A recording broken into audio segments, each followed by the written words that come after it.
changed the marking system and they have said that the exam will be not theirs and the marks will also be not given, but the grades will be given in a form of mark.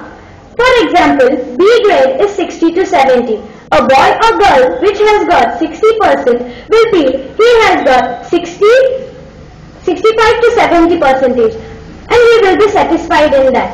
But in actual, he has got only 60%.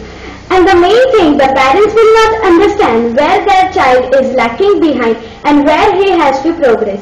These are the problems the students of today are facing. Students in greed of marks may copy and keep their talents aside. The students did not get admission in colleges like Symbiosis, SRCC, PMCC because these colleges need the topper students and may not take the students which are there till 60%. The students which have got the 60% will copy and do something wrong and get about 75%.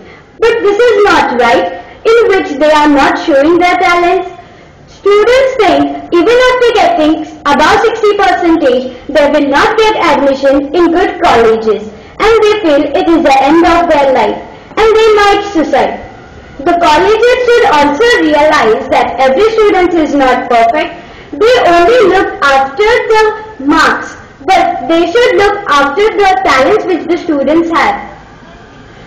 Because of this, the students which have the talent and on the base of talent they can make their future bright. They will not think about this and they might go in a wrong way or do something wrong.